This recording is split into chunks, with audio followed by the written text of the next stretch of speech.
The 2023 season of IMSA WeatherTech Sports Car Championship is in upstate New York for the Sahlen 6 Hours of the Glen weekend. 3.4 miles, 11 corners, and action areas that are achingly beautiful, but also a real challenge. Downhill to turn one, get to the inside early, roll off the brakes in the middle, and then just push your way through. Get to the right-hand side, out of turn 4 and up towards the inner loop, the bus stop. You might be able to squeeze through there. And then again to the right-hand side, over the top of the brow into turn 8. Get alongside your competitor and just keep holding on as you go through that more than 90-degree corner, the heel of the boot. Hello everybody, I'm John Hindhaugh. Jeremy Shaw is alongside me in the IMSA Global Broadcast Centre. Shea Adam is down on the pit lane, and that's where we'll head first, so she can give us some idea who's out there and what the weather's looking like. It's beautiful. I'm looking at sunshine here, Shea, but the weather's coming in from behind the Global Broadcast Centre. That's exactly right, and I'm kind of glad you can't see what's behind you, because again, the shark analogy, it's coming. Sunglasses and raincoat, that's the order of this qualifying session, because who knows if it's going to stay dry, if it's going to get wetter around the track, because it is wet in several places. I can tell you a couple of our qualifying drivers. We've got Russell Ward in the number 57 Windward Racing Mercedes, John Potter in the number 44 Magnus Racing Aston Martin. Mike Skeen is behind the wheel for the 32 team Cawthorpe, so that's an exciting addition. That looks like Laura Spinelli's helmet to me. For number 78, that's the US Racetronics. Number 66, this is the Acura of Gradient Racing. Sheena Monk is doing the duties there. Good wave from her. And let's see, 77 Volt Racing Porsche. That is Mr. Volt himself, Alan Brynjolfsson, once again. So staying very consistent with the qualifying for that car. The only other driver to qualify it was actually Kevin Estra at Daytona. We've got David Brulé in for the number 92 Kelly Moss Porsche, and the number 91. Let's see, is that Alan Metney? He just got out of a Porsche. Yes, it is. Perfect. He's going to have some great experience, particularly having done the Porsche Carrera Cup North America race. For the number 70, that's the Inception Racing McLaren. It's Brendan Reeb.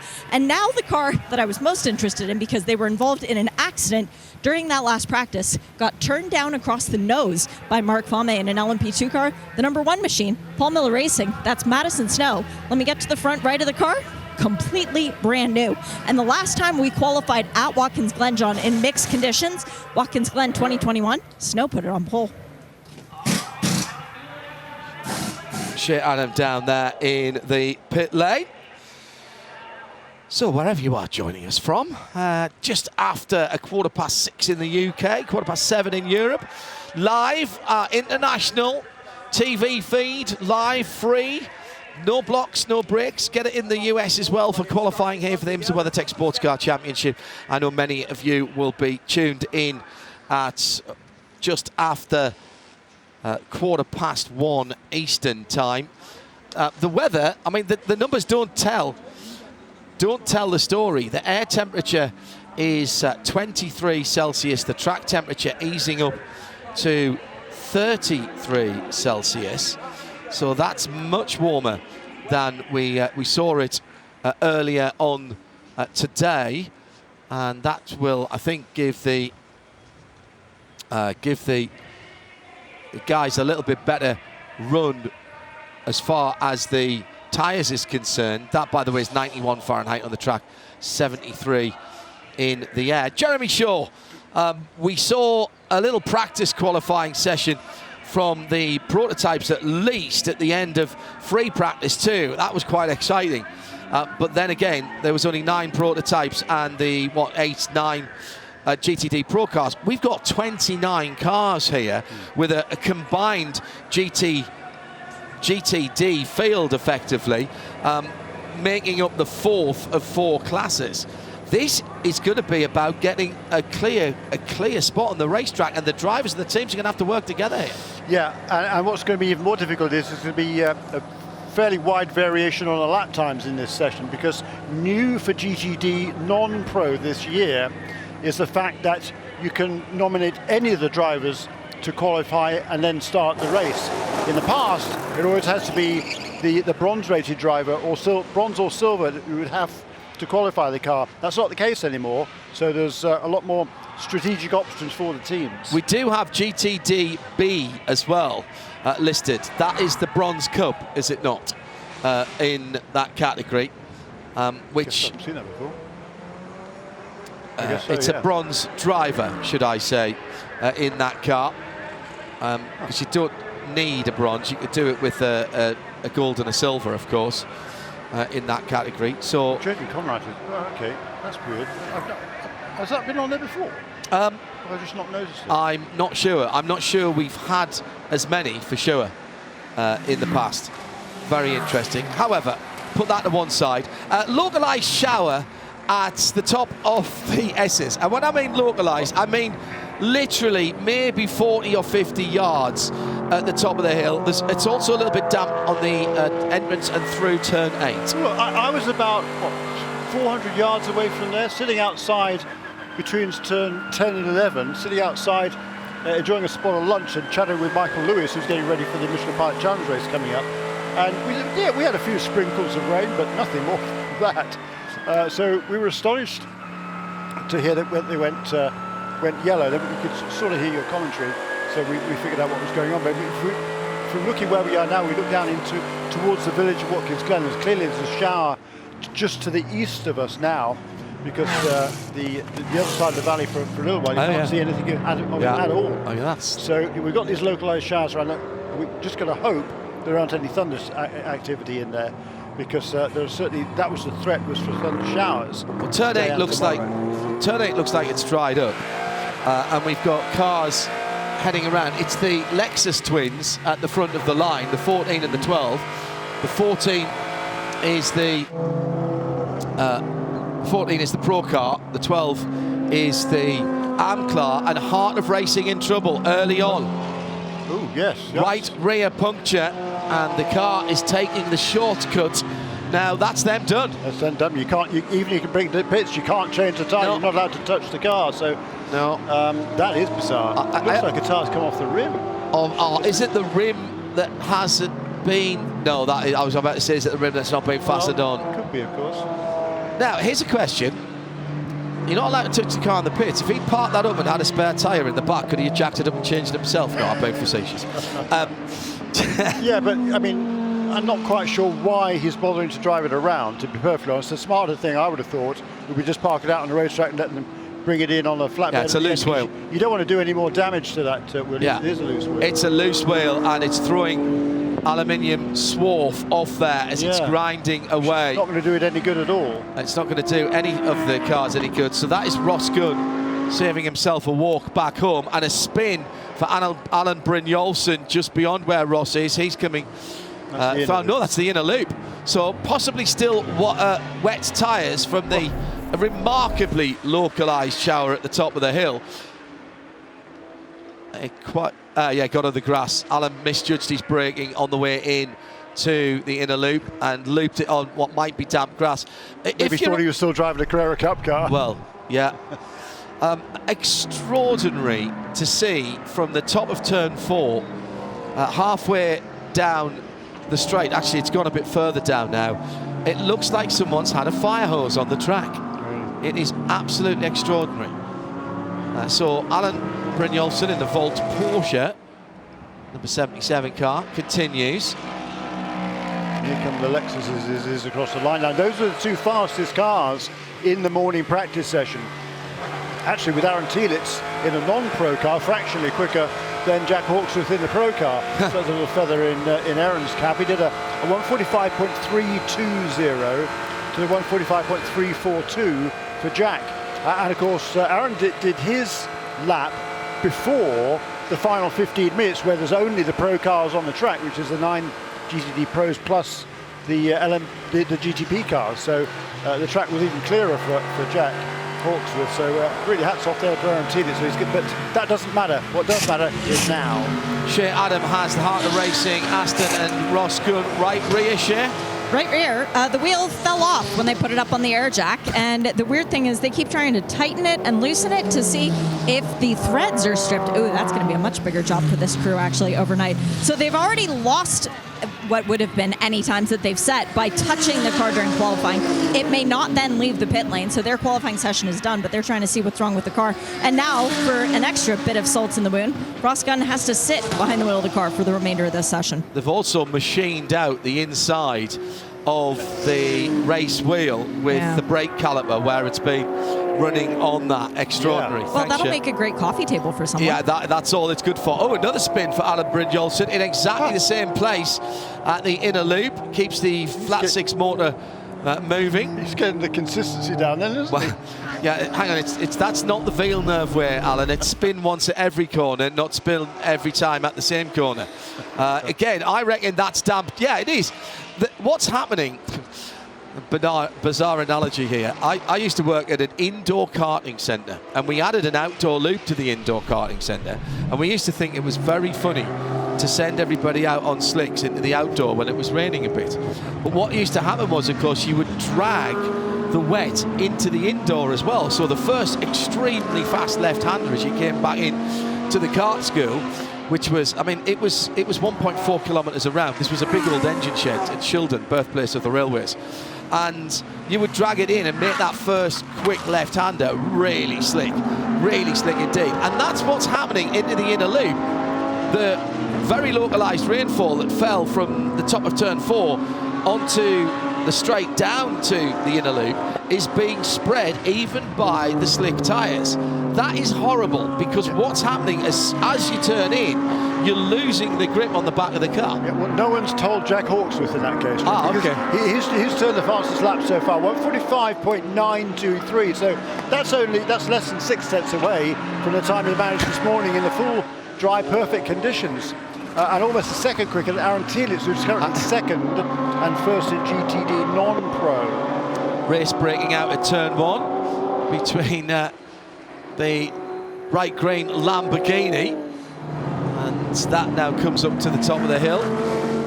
Iron Dave's 83 out there. Had a quick chat with Rahel Fry last night, and great to see her back in an IMSA paddock. What a positive influence she has been on this programme, and lending her considerable experience to mentoring some excellent drivers in this through this programme. Great to see them back. We'll have them back next year for the 4 long races in a Lamborghini prototype.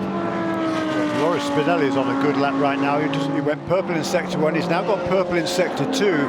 Jack Hawksworth is just a few cars ahead of him, or just a little bit ahead of him on the racetrack. And Jack went briefly purple in sector 2. Does go purple in sector 3. Improves his time to a 45.506. That's a heck of a good effort from Hawksworth. But let's see now what Spinelli can do. Madison Snow goes to second goes to first in GTD. No, that can't be right. Thielitz has been one. Yeah, second in GTD, and now Loris Spinelli goes to the top in that number 78 in top overall and best of GTD. These cars will line up as they qualify. We do not split GT and GTD Pro.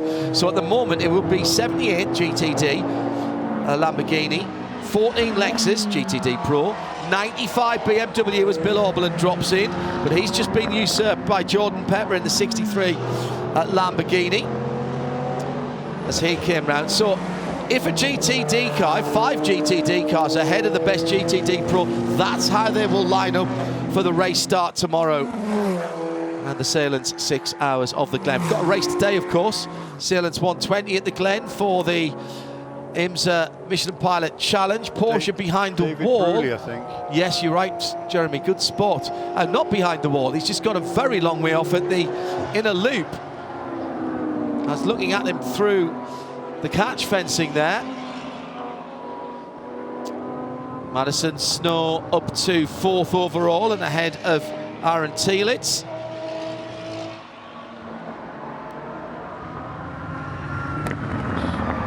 Thielitz back up to 3rd. Okay, so he's just improved.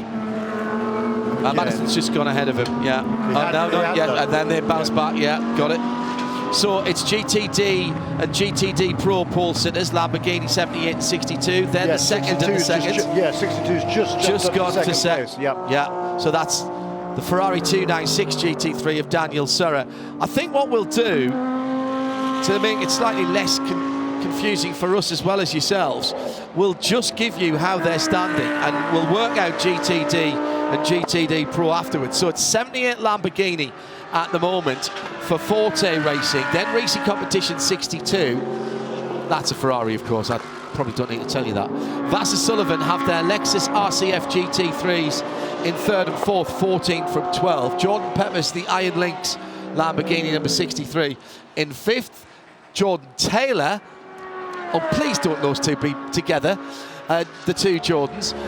The number 3 Corvette in 6th position. Dorian Pam for the Iron Dames is qualifying the 83 car. She's 3rd in GTD and 7th overall. That's impressive, good for her. Oh, yeah, she is I fast. cannot tell you how good these young French drivers are coming through. It's like the glory days. We were talking about Francois Sever earlier on the day, who of course lost his life here in 1970 in the Formula 1 race. It is the glory days of La Filière. All practice. In practice, yes. It is the glory days of La Filière all over again. Yeah. So many good young French drivers coming through, and other drivers from elsewhere coming through the La Filière system. Ifeye, for example, was spotted doing French Formula 4 by Porsche Motorsport Asia Pacific. Metney's got Daniel Surra now to the overall P1 in the 62 as Alan Metney's goes through. And a Nats whisker outside of Conor De Filippi's lap record set last year in GTD Pro in a BMW M4 GT3, a 144.755, a 144.829 for Daniel Surra. So not even half, just about half a tenth of a second. He's got 4 tenths almost over Aaron Telitz, who's improved again up into 2nd place, ahead again of Jack Hawksworth. Laura Spinelli in 4th, but having done a slow lap, has just done a fast lap, but he obviously, I think he hit traffic in the final sector, so that lap has been aborted by Spinelli. That'll be annoying. Exactly what you were talking about, John Hindhaugh, at the beginning of the show. It's going to be difficult to get clear laps out there. Find yourself a bit of space, and the team have to help you with that. 62 Ferrari then. Now, I've got to tell you, I am not the biggest mid-engine Ferrari fan. If I was picking a Ferrari, it would probably be a 550 Maranello, even over a 575. I think that's a beautiful Grand Touring car. I've not really been a big mid-engine fan down through the years. I think this 296 is a real return to design form. It is beautiful, and it's a very effective racing car. Won the Nürburgring 24 hours a few weeks ago, and of course the same engine architecture won Le Mans with the 499P 2 weeks ago. But look at this 296. You get a chance to see it in the paddock. Go and spend 10, 15, 20 minutes having a look around it. They are echoes of so many Ferraris from the past. Those in front of the rear wheel arches, the air intakes, to me it looks 330p. The cam tail cut off at the back, that could be a 250 short wheelbase. Oh, just a beautiful piece of design and a very, very effective racing car. As Daniel Surra says, thanks for all the fish. So long, I'm out of here. And pulls into the pit lane. His qualifying is done with a minute to go. Yeah, a pretty good lap there from Daniel Surra, no doubt about it, but Loris Spinelli's on a good one. In fact, wow, I mean, not just a good one, a really good one for Loris Spinelli. Wow. Purple in sectors 2 and 3, 144.430. That's 0.399, so 4 tenths of a second quicker than Surra, and that is a new lap record in GTD anything, pro or non-pro. With the damn track. Actually, last year, Jack Hawks was running a GTD. In 18, the record in GTD was set by Jack Hawksworth at a 144.499. Last year's pole in GTD was a 145.5.0. The lap record in GTD Pro 44.755. So that 144.430, that's the fastest ever GTD lap in anything pro or non-pro. On a track that has a big damp patch going into a braking area. I think it doesn't now. Well, let's keep an eye. Dorian Pan's just gone fast, purple in Sector 1, by the way, and personal best in Sector 2, although she's not going to trouble the front runners. Checkered flag for Jordan Taylor. He's the first one to see it. By the 19-year-old Frenchwoman. Super effort by her. Brendan Arib goes through for the number 70 Inception McLaren. He'll be no better than 7th. Dorian Pan crosses the line, as Jeremy mentioned. 6th overall, 7th, Wow. 3rd in class for the Iron Dames in the Lamborghini Huracan. That's good for her. Very good for her. Iron Dames running Porsche in FIA WEC, of course, have had poles and victories there this year. Lamborghini don't have a GTE car, of course. So the balanced performance coming into this weekend, the Lamborghinis have been able to shed 20 kilos of weight. The Which are good. Ferrari's 30 kilos of weight. So what are we seeing at the front here? Lamborghinis and Ferraris. Two Lamborghinis sandwiching the Daniel Serra's GTD Pro Ferrari. And then next up, 2 Lexus cars. They've got a slightly larger restrictor for this race as well, at 1mm. Theoretically gave them a power boost of about 6.3 kilowatts, which is about 9 or 10 horsepower, I think, isn't it? Or 8 or 9 horsepower. So, yeah, all 3 manufacturers taking full advantage of that. And then it's another Lamborghini of Dorian Pan.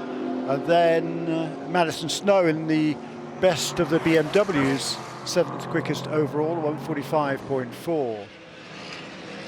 And the BMW had, I think, actually added a little bit of weight for... No, it didn't. That's the GTP. Yeah, no, the BMW I think was unchanged from its previous BOP. So let's Where's that? just It's in end of the pit lane. Okay, good. Let's just reflect then on what we've seen with a damp start and a few spins and a track that is being dried out in places, but still has a bit of damp going into the bus stop and down at turn 8. That one looks a little bit more grippy. So it is in. We'll start with the class who have the overall GT Pro, the pole then. That is GTD, nominally the Pro-Am category, but of course Laura Spinelli doing a cracking job there, has a pole position time that is a new qualifying lap record for GTD or GTD Pro of 1 minute 44.430.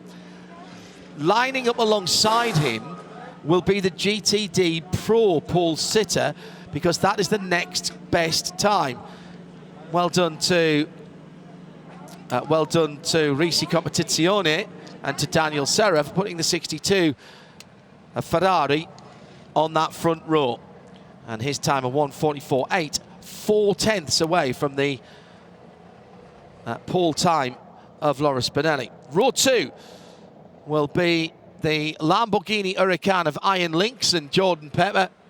Push that to a 1:45.139, and he'll have second place in GTD. Aaron Thielert set the time for Vassar Sullivan in the number 12 Lexus, 1:45.203. The next row, row 3, is again a GT Pro and a GT Am class split. In 5th position, the number 14 Jack Hawksworth qualified the Vassar Sullivan RCF in a 1:45.297. Dorian Pan on her last flying lap with a 45.325 takes what is 3rd position in qualifying for the Iron Dames in their Lamborghini Huracan number 83. The rest of the top 10 in terms of GT as they will line up is as follows. On row number 4, Madison Snow on the inside for the number 1 GTD BMW for Paul Miller Racing. He'll be 4th in his class. Jules Gounon for WeatherTech Racing Mercedes will be 4th in his class. That's the GTD Pro category, the number 79. And the only row in the top 5 that is all one class is the 5th row, which is all GTD Pro, and that's Jordan Taylor for Corvette and the number 3, and Patrick Peele in the number 9 Pfaff Motorsport machine. So a good mix in the top 10 with 4 GTD cars in the top 10, including the top time. And Shea Adam is down at pit out, and she'll grab one of our 2 pole sitters as soon as they decamp from the car. And it is the Arrow sponsored Forte O'Gara Lamborghini that pulls up, and Laura Spinelli being a little shy, not wanting to get out of the car. Meantime, Shea Adam has got 2 Italian Stallion motor cars down by her, both mid-engined, both from about, 20 miles away from each other in terms of the manufacturers, Lamborghini and Ferrari. Which one you going to do first, Shea? You know where my heart lies with that one, John. I work for Ferrari on certain weekends, so I got to go talk to Daniel Serra because this man is a pole-winning machine. Daniel Serra, 26 starts in the IMSA WeatherTech Sports Car Championship, 6 poles now. That's quite a remarkable record. And for Daniel, they've come at many different tracks in 2 different classes, because he's gotten them in GTD and the old spec of things, and now GTD Pro. To get this pole position, though, after finishing 2nd here last year, how important is it to know you're starting P1? First of all, it's nice to be back because this is one of the best tracks to drive. And for sure, it's important to start in the front. It's so difficult to overtake here. Track position is very important, so I'm happy with the car, I'm happy with the team, and yeah, let's race tomorrow. It's been a big month for the prancing horse so far. Do you think you can carry the momentum forward and get a win? I don't know, I hope so. Good luck, Daniel. Thank you. And if you'll stay with me, I might be able to just walk right over to Loris and see if maybe we can have a quick chat with him. Before I dive in with Loris, though, Chris Ward, Lamborghini man, how proud are you to see the prancing horse at the front of the field and then the bull right with it? Well, the bull, of course, delighted. Absolutely thrilled to have Loris on pole. Yeah, we've had a challenging start to the season. It's not a great secret, but we knew it's a new introduction of the Huracan GT3 Evo 2, and it's great to see the home team get the pole overall. Couldn't be happier. Congratulations to you, Chris. I know it'll be a little celebration tonight, bigger one tomorrow, hopefully. Just a small one tonight, and as you said, bigger one tomorrow night. Thanks. Let's see if we can have a quick chat with Loris before we get in with the photogs. Sorry to interrupt, Jamie, but we want to talk to the pole man really quick. You finally got your pole position. We joked about this at the last round, but hey, did you push a little harder to get to go qualifying today? Yeah, I pushed on the team to let me drive in qualifying, and I felt really good with the car. At the beginning, as I said, the bus stop was pretty wet, so we improved in the last minutes, and I tried to put all together. I'm really happy. Thanks to the team for the hard work. I think that we deserve this position. It's nothing, but it's a good way to start the race. Well, still the question that Jamie Price was asking you, a photographer for Lamborghini, the clouds, did that make any difference throughout the course of the session? No, I mean, as I said, it was just quite wet, the bus stop, and was different the line of approach the corner, but nothing changed. Congrats on your first pole. Thank you so much. 2 very happy drivers there, and well they should be. 2 Italian brands at the front. A Lamborghini first in GTD, second in GTD Pro. Now this next session coming up is another combined session because it's P2 and P3 that I can see readying themselves.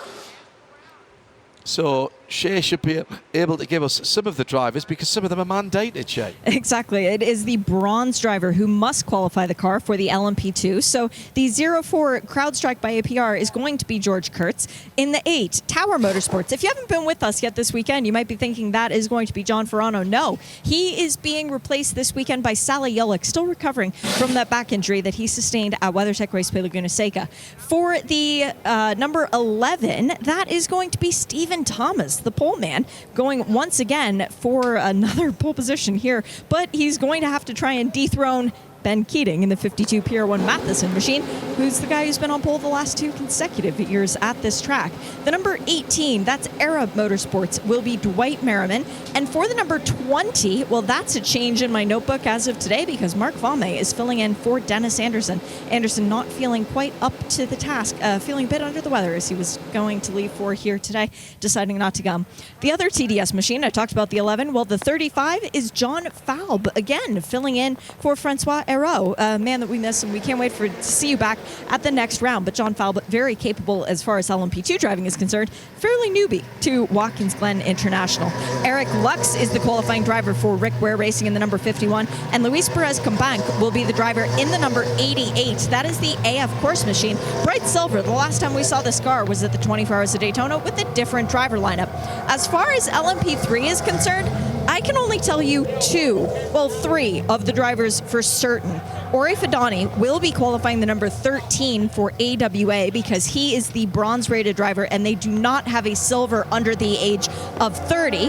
We've got Glenn Van Berlo, pole sitter at Andretti, that's the team it was, and Gar Robinson for the 74 Riley. But guess what, guys? It's pouring out on the track again. Big raindrops falling on the pit lane. And we've gone green and everybody's gone out on slick tyres, I think. Windscreen wipers on the TDS. If anybody has had the foresight to throw on a set of Michelin wets, if they haven't by now, of course, they will have to red flag this session. You can't change tyres in this session. And at the moment, I don't know, Shea Adam is down there. Can you find out if this was, I don't think this was declared a wet session, was it? Not being declared wet. So everybody has gone out. This will have to be a red flag, I think. Yeah. I completely agree. I mean, it's way too wet there to be out on slick tyres and set any sort of representative lap time. So I think the officials have to call them into pit lane and say you can change tyres and make an exception to the rule. I don't see really any other sensible option. They use all sorts of messaging systems nowadays. And I mean, it's walking pace for all of these drivers at the moment. Stephen Thomas in the number 11 TDS car, the Fear the Taff car, he's done a really very good job indeed not to drop it. He is the first car to come around. He's being followed round by John Falb in the TDS Racing number 35, the team car. But I can only imagine he's coming into the pits. There's no point. Well, there might be a point in going across the line and getting a lap. But I can't see this being allowed to continue. Ben Keating makes an overtake on the number 35 of John Falb. Ben Keating's going to do a lap here. I think Ben Keating's going to do a lap. He's going to go across the start-finish line and do a lap. And then what he will say is, hey, I got a lap in. Everybody else chose not to. Yeah. And even if it's a 3-minute lap, he's going to have a lap. Is that what he's going to do? I think it is. Has Keating... No, here he comes into the pits. No. Anybody who hasn't left the pit lane, of course, can they put wets on? We've got cars going across the line. Surely they must have wets on. Could they put wets on without it being declared wet? The number 13 car, Ori Fadani, has gone through, and I can't tell you if they've got wets or dries on, but I'm pretty certain you're not. Look at the speed he's carrying through the S's. He must be on wets, John. But you can't put wets on unless the session's declared wet, I don't think so. Clarification required down in the pit lane. Shea's going to have to do some asking. Everybody's diving in. I've not seen anything on our screen that says anybody can change tyres. Shea's going to keep an eye on what's on. And I don't see any of the cars that are coming in swapping tyres. Oh, 33, Sean Creech. They are putting wet weather tyres on. Well, normally touching the car in qualifying would disqualify you from the session. So has something been said? Also changing tyres. The Biohaven 51 car. I think IMSA must have given a wave by and big off for the Junior 3 car. Ari Baylog. Ouch.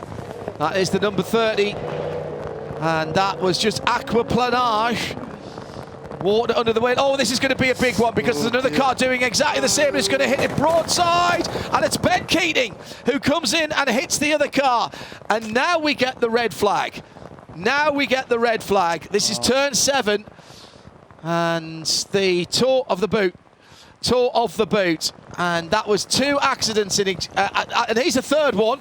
And this is the 17 car that's going to hit Ben Keating now. And there is another Bent Racing car. And that's should have been red flagged, I'm sorry. That is 3 cars balled up down at turn 7. And the latest one to come in, is that turn 7 or is it? Yes, it is. Well, that was Anthony Mantella for AWA. We had the number 30, as Jeremy called it, Ari Baylog for Junior 3 Racing, Ben Keating in the wins car. Shea Adam in the pit lane. Let's clear this up. Had the teams been given free rein to change tyres? What do we know? The track was never declared wet, so yeah, there was never the edict given where you could come in and change to wet tires. As is standard in qualifying, if you come into the pit lane and touch the car, all your times are disallowed for the session. So anyone who came in and changed their tires and then went back out, well, that was for nothing. And the cars that left the pit box on the wet weather tires, the session was never declared wet, so you shouldn't have left the pit box with wet tires. Yeah, this is going to take a bit of sorting. Yeah. We're going to end up sorting this session on some other way, by some other means, because this is a mess, I'm afraid. Yeah. And the changeable weather conditions coming in, you can't help that. It's nobody's fault. So no, you can't. You can't help that. No, but it was, yeah. Well, I'll wait to hear. She's still asking questions down there. I can see her asking questions, and we'll wait to hear what race control has told the teams. What Shea has just said is exactly right as per the rule book. Exactly right as per the rule book. If you don't call it a wet session, you can't go out on wet tyres. If you touch the car in the pit lane for any reason whatsoever during qualifying, it disqualifies you, and you lose any times that you've had to that point. And Ben Keating is the last of the drivers getting out of the car down the turn 7 melee. There are some drivers who have got around and therefore have put. I mean, look, have they put times in? The responsibility is on the drivers. I mean, absolutely. The throttle pedal goes up as well as down. Yeah, exactly. Yeah. I mean, the smart thing to do would be to come into the pits and park it, and wait for a clarification from the stewards. If they decide that yes, you can come in, you can change tyres, fine. Otherwise, you just go by the rule book, which is exactly what you and Shea have just said.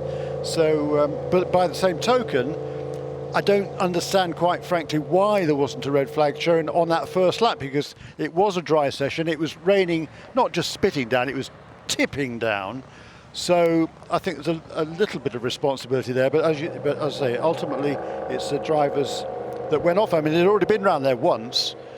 And then they elected, in Ben Keating's case, to go out of the pits and carry on and stay on, presumably on those dry weather tyres. I don't think he changed tyres in that 52 car. So you've got to.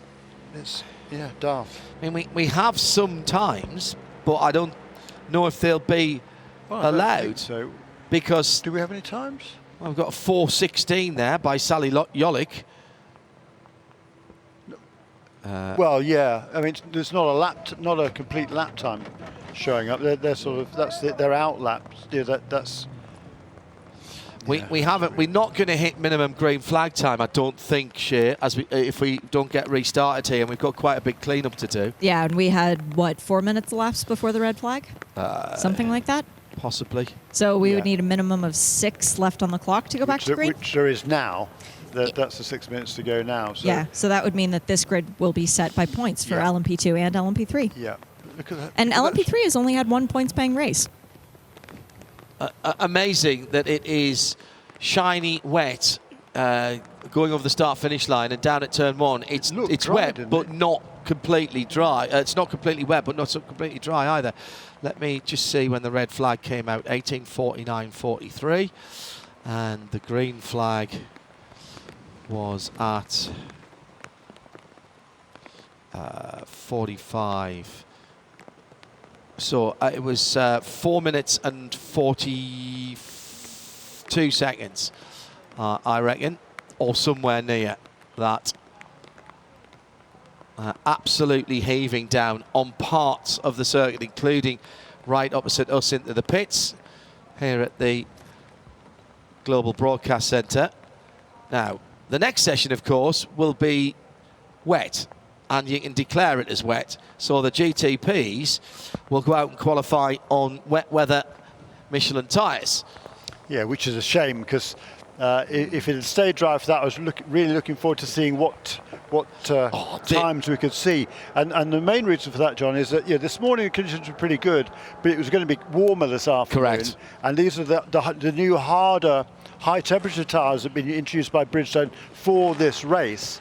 And I think the tyres would have been much more suited to the warmer conditions this afternoon than was the case this morning. So I think they would have gone significantly faster. I said this morning to somebody that in that practice, in that simulated session that we had at the end of free practice 2 for the GTPs, that they looked magnificently edgy, the GTP cars, and I stand by that. Shea, Adam, a potential alternative for the qualifying session? Well, I'm just going to put this out there because I like to create alternative options in my head of what could play out. We do have a 20-minute session for the GTP cars to go out and qualify. No, it's not going to dry up before that, but it has stopped raining on the pit lane. Ah, yes, good point. So 20 minutes. And they can change tyres in the middle. They can change tyres. Yes. That could get entertaining. But on the other hand, do you, if you are, let's say, Nick Tandy and Mathieu Jaminet, first in the championship, do you take the chance that maybe the session gets red flag and doesn't go all the way and keep your car nice and clean in one piece? You burn a set of wets. Whatever happens, you go out as soon as the green flag goes, and you burn a set of wets, and you run them around for a couple of laps, and get yourself a banker lap in. And then you sit there and wait for a red flag or for it to dry up. That's the GTP. And if maybe the red flag comes out and then that grid is set by points too, you're sitting pretty because your race car is in one piece and you start on pole. And you haven't used a set of dry tyres. Exactly. I'm only putting a set of dry tyres on right at the end if there's a full dry line. Otherwise, I'm burning a couple of sets of wets. Well, and remember what Nick was talking about yesterday when we interviewed him at the end of the practice session. They do have an allotment for this race. They're allowed 10 sets across the course of the weekend. Dry tires, should say, not wet. So any wet tires that you use does not come out of your allotment. But then 7 sets for qualifying and the race, which means that whatever dry weather tires you put on your car, that is one of the 7 that you have to then use. Well, Correct. You don't have to then use in the race, but you are allowed to. If it's wet, doesn't come out of your allotment. Yeah, absolutely right. Yeah, and for the first time this season, tyre allocation really isn't much of a problem for these teams. I mean, I think that more than likely they're only going to need to double stint one set of tyres on one occasion. And that would be a lightly used set. Yeah. If it had been a full dry meeting, it would have been a lightly used set from qualifying. Whereas the other races this season, they've had to double stint more than that. So tyre wear has been much more of a factor in the early season races. But because of the newness of GTP plus the energy levels that the tyres create around here, Michelin's certainly been more conservative than for some of the other events. This is the length of a standard WEC race, and when Johnny Palmer and I were calling WEC at Spa, he came up with the great stat is you've got a 6-hour race, but you've only got tyres for 4 hours. Yeah, which was about right in the allocation. The time has expired and the checkered flag has come out, so. There are some times on the board, and people have got 1 lap, 2 lap, 2 lap, 1 lap. Some of those laps are clearly not completed. So there are last lap times, but there aren't best lap times, interestingly. No, that's the best lap time. There isn't a lap time. Yeah, but there's last laps on there. Oh, well, that's, on the right-hand side. That's the outlaps, yeah. You know, George Kurtz has done a lap. Sally Yolik has got a lap 28 time. minutes. Yeah. Sally Yolik's got Sally Yolik's on pole, is he, at the moment? No. Mark Varmere. Ross Gunn, I reckon, might be on pole. Does he set a lap time there? No, it's pointless of speculating. We'll wait to hear from race control about this session. Once we get cleaned up, we will, I'm sure, get the GTPs out on wet weather. I've not seen the race control line that this has been declared wet, but it surely must have been.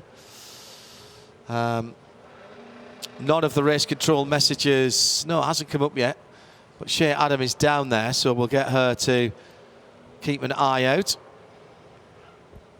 and see what goes on in the pit lane. My best guess at the moment, and it is a guess, is that it will be championship points that will set LMP 3 and 2. Now, here's a question, Jeremy. Championship points for the whole championship? Is it championship points for the whole championship that sets the grid? Because as opposed to endurance championships. That's a very good point, isn't it?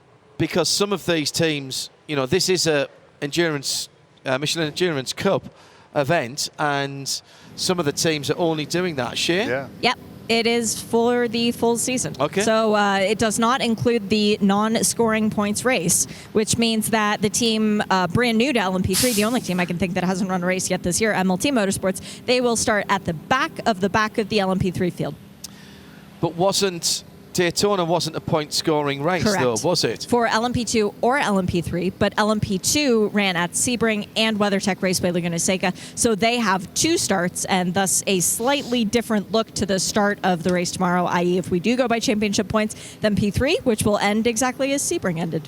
Is there anybody who's going to lose out over that, who've done all the races? Yes. And therefore, their Daytona points that they think might be counting here because it's Michelin Endurance Cup, but they won't be counted towards their grid position. I can tell you that, for example, the Daytona winners, which would be the 17 AWA car, unfortunately coming back on a flatbed right now, they wish that Daytona counted because at Sebring, I think they were fourth or fifth. But yeah, fourth. Thank you, Jeremy. But as far as the entire field goes, no, it doesn't really throw too many cats amongst the pigeons. I can tell you that Matt Campbell is the driver who will qualify for the number 7, as he has just come over the wall, taken off his booties, and crawled into the number 7 machine. And Nick Tandy is on qualifying duties for the number 6. So you want a wet weather driver? Plug in one Mr. Nicholas Tandy. I am walking further back down the pit lane, though, to try and find out who our qualified drivers for the other ones are. So I'll shut up when I got them. Thank you, Shea. And Shea Adam working the pit lane for us again this weekend. In this topsy-turvy world of whether or not, and I mean that in both senses of the word weather, it stopped raining again here on the start-finish line. Pete Durrani will qualify the 31 the Whelen Engineering car, and Shea Adam has some more for us. Shea, walking down the line. Louis Delatraz is the guy trusted with the number 10 Koenig Minolta Acura. We've got, as has been the case for every race so far this year, Sebastian Bourdais piloting the 01 Cadillac Racing.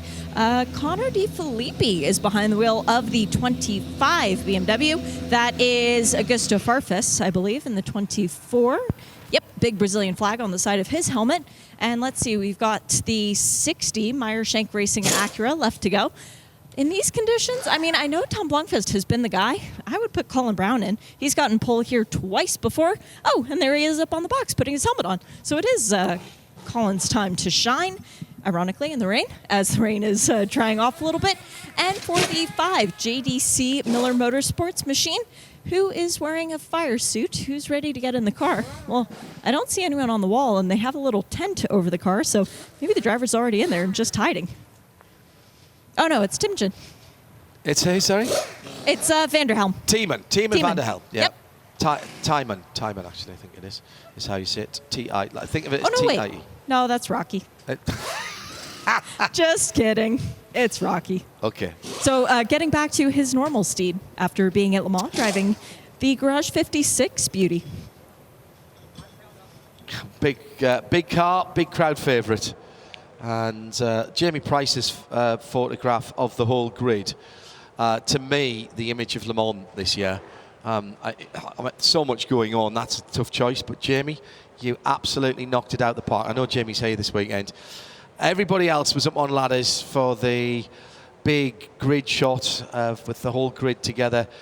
Jamie, with his eye, saw something a bit different and shot from ground level with a nice long lens, which really pulled all the cars close together, and lots of prototypes, lots of GT cars, and then sitting as if somebody had enlarged it by 110% in the middle, like a meme, was the ZL1 sitting in the middle. Fantastic piece of photography. Absolutely wondrous. Thank you for that, Jamie. That's going to live with me for a very long time. So every time that car went by, you knew where it was on the circuit. So we're waiting for the restart, or the start, should I say, of the final part of qualifying. This is for GTP Grand Touring prototypes. Revival of a great IMSA name for the LMDH cars that IMSA have as their vision of top flight endurance prototypes for the new combined era. Think of it as DPI 2.0. That's certainly what it was. They haven't really changed the regulations when those were put out, what, 3-4 years ago, maybe.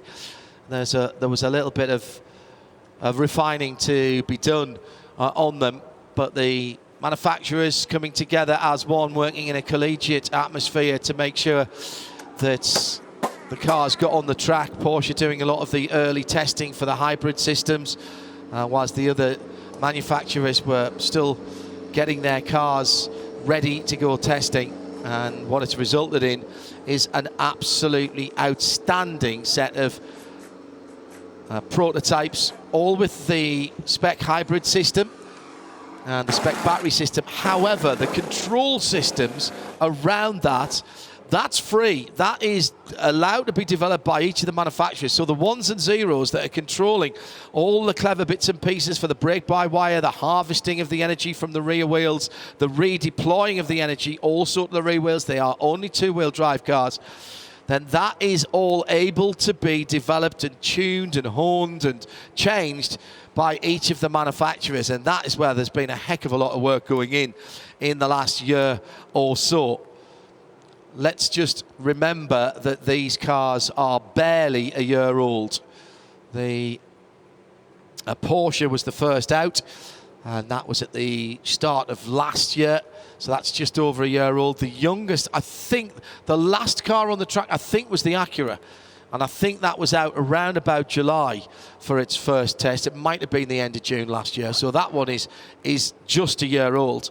So these cars still very much in their infancy and in the first phase of their development and reliability proving. Shit, Adam, down in the pit lane. We're not seeing any action at the moment. What's going on down there? There's a course clearing car out on the track. That would be the Cadillac, not the race car version, but the CTSV that is being driven by the safety car driver, trying to figure out if everything is good, but there is a lot more rain coming in as it continues to fall harder and harder on the pit lane, and I can actually see it. And John, you would be able to look toward the turn one grandstand. There's like a mist in the air just off of it, and that's indeed coming over to move over the track. But we're making sure that the track is clear, because even though the rain is falling, as long as there aren't people, bits of carbon on it, things that shouldn't be, then we should be good to go. Wet weather tires, full wets, going on to both of the Porsches. It won't surprise you to find out. Thank you, Shay. The conditions are going to be difficult, but fortune favours the brave, or the perhaps those bereft of imagination. I'm not sure which way that will go. So grooved tyres from Michelin. Now, some of them will be brand new. Some of them, as on the 01 Cadillac, the gold-fronted car, slightly scrubbed. Interesting. Very interesting. So they may have just had the sheen taken off them in one of the free practice sessions, or even running backwards and forwards to the paddock. I wonder whether they're going to be able to beat the GTD times, quite frankly. Doesn't matter though, does it? They'll still line up ahead. Just curious. It'll be fun. Well, yeah, at the moment, Loris Spinelli's on pole overall with a 1:44.3, and it was about 20 seconds, wasn't it? Yeah. In terms of the difference yesterday when it was quite wet. Yeah. So that would take us from a 1 minute, what would we have? We had a 1 minute 33. Yep. So that would be 1:53. So yeah, exactly. Yeah, you're spot on. You're spot on. Another lap, I think, for the very fetching sort of light blue, racing blue. Sort of French, sort of So, French yeah, blue, sort of. maybe almost. Yeah, very nice. We like that a lot. But the rain is falling hard. If you have tuned in, somewhere around the track, perhaps it's funky weather today, isn't it? I mean, there's little patches of blue sky we can see.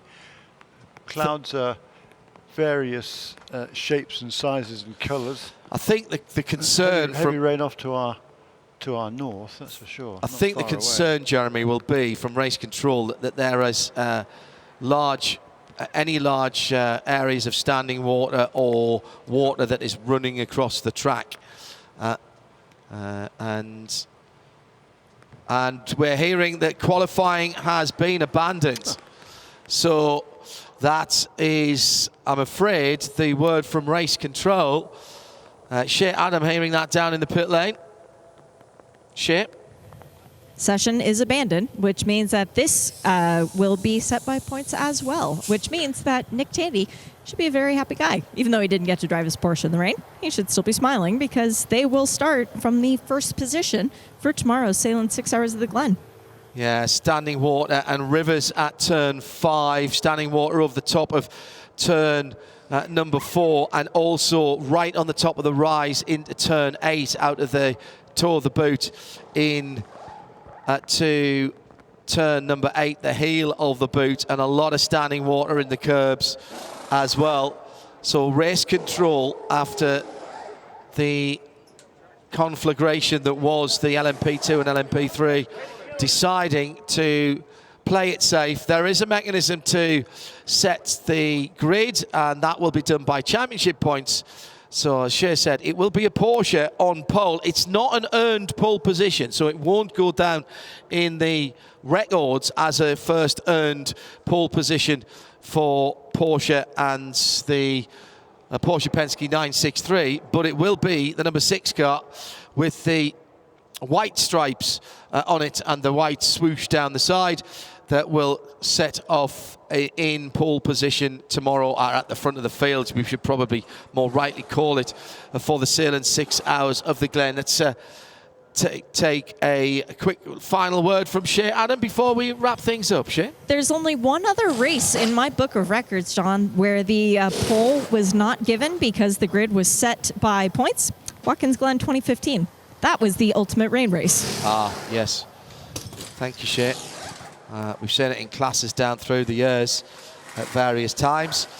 So I don't think we'll get a word with Nick because it's not an earned pole.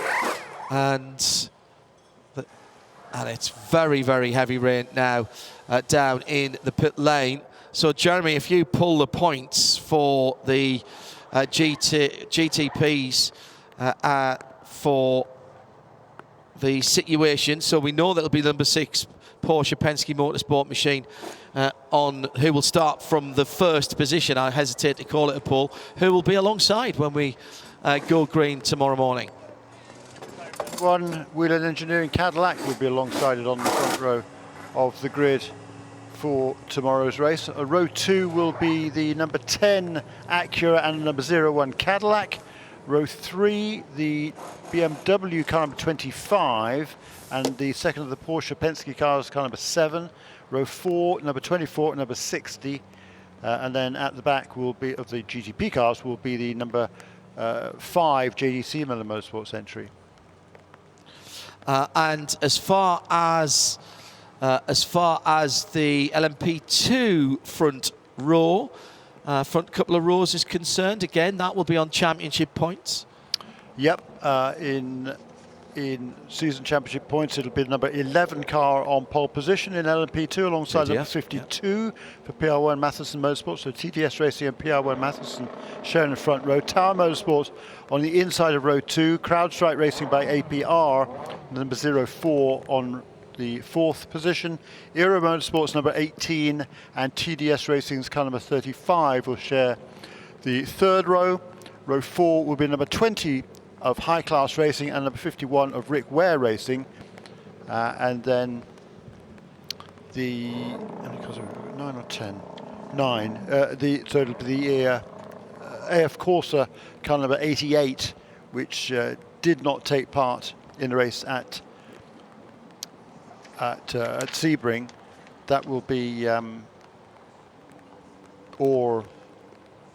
WeatherTech Raceway Laguna Seca.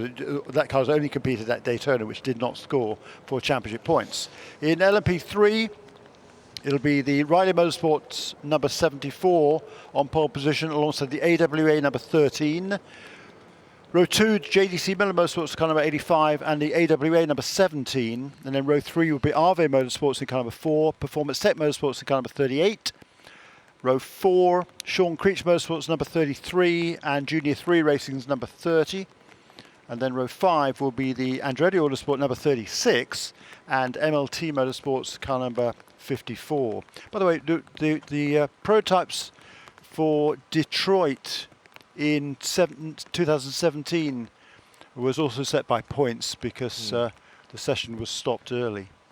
Thanks, Jeremy. Jeremy Shaw with the grids provisionally for tomorrow. If there's any changes, we'll let you know in our morning warm-up coverage. Sorry we haven't been able to bring you any prototype coverage, qualifying coverage at all. Was really looking forward to see the GTPs, but we've gone from one extreme to another with a set of cars going out on dries and demolishing quite a few cars, to a situation where even with wet weather tyres on, the track was not deemed safe enough to take a qualifying session for the 9 GTP cars out there today. So it will be the Porsche 963 of Porsche Penske Motorsport, the number 6 car that leads them to the green flag tomorrow. We have morning warm-up, and I suspect there'll be a few people wanting to do that because there'll be a few cars being coming out of the garages having been repaired. Thanks to Shea and to Jeremy, I'm John Hindhaugh. We've got racing, fingers crossed, still to come with Michelin Pilot Challenge for the Sahlen's 120 if the weather plays along. Don't go too far away. For now, bye-bye.